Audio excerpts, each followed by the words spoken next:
Welcome to Master Farad Muhammad's Taste in Women.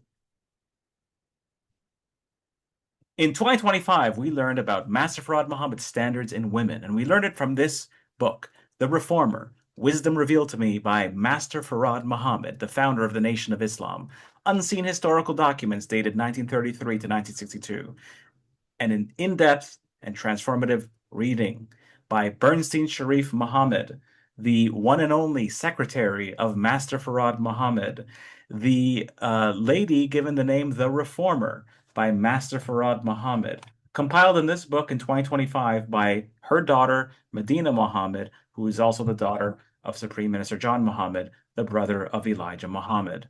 Now we know that Master Farad Muhammad cared a lot about diet and appearance. Hence, all of his teachings on diet, compiled in How to Eat to Live by the Honorable Elijah Muhammad, and hence the cleanest and shiniest people you've ever seen in the fruit of Islam. But what does Master Farad Muhammad say about women? Specifically, what does the secretary write in her book?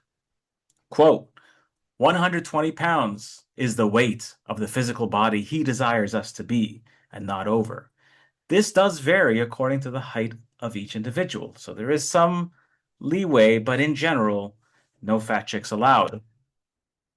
What did the original self look like? You can find this on page 16 to 18. Quote, we were unlimited in beauty. Our hair was from 6 to 8 feet and longer. It was straight, not fine, but coarse and black. A small nose and mouth, not a flat, broad nose and large hanging lips as the devil portrayed them.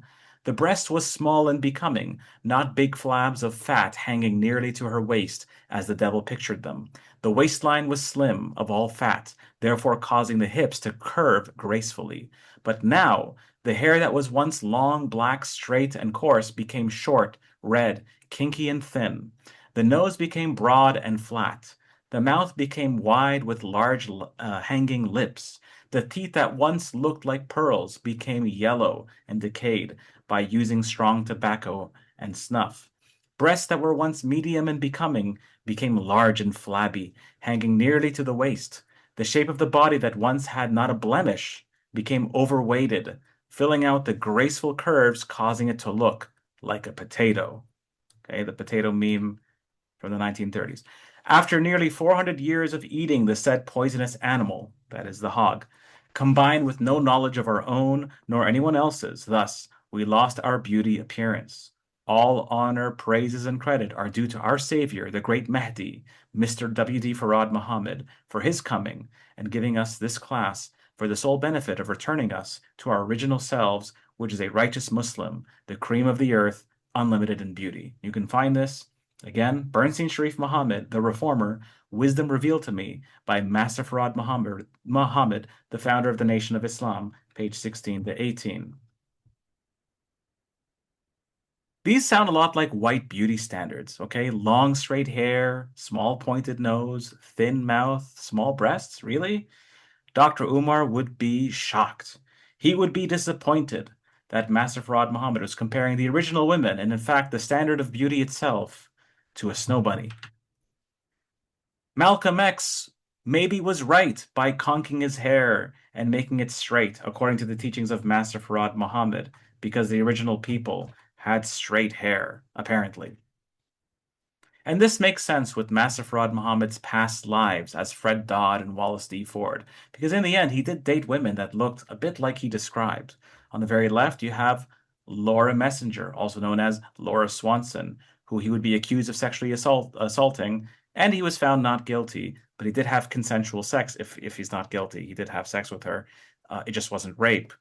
And she was a married woman, 18 at the time, and you could see her on the far left. Pretty good for 1914.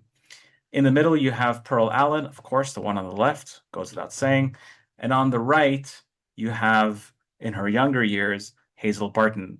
When she was a little older, she would have platinum blonde hair. Now, of course, W.D. Farad never married or dated any black women. Farad told Elijah Muhammad's brother, John Muhammad, that it was no time to get married right now in 1934. He said, someday I'll be married, but it's not the right time for it at this point. Now, was this because it was the War of Armageddon? Maybe. I mean, that's what Judge Rutherford believed. Judge Rutherford also told his congregation in 1938 that now was not the time to get married because of the impending War of Armageddon. Maybe he's getting it from Rutherford because, after all, Master Farad Muhammad, according to the 1938 Bainon article, was telling his followers to listen to Judge Rutherford. We know that from the 1932 Detroit Free Press story that the Bible of Islamism was actually Judge Rutherford's deliverance.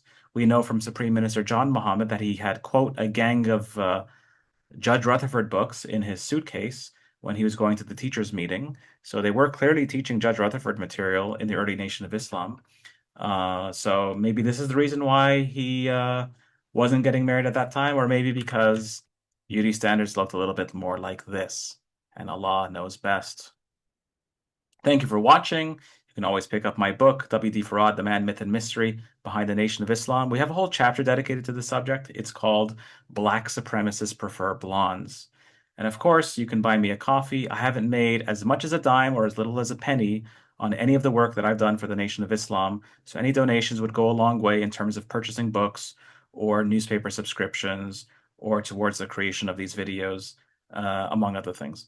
So thank you again for watching, and I bid you all farewell. Assalamu alaikum.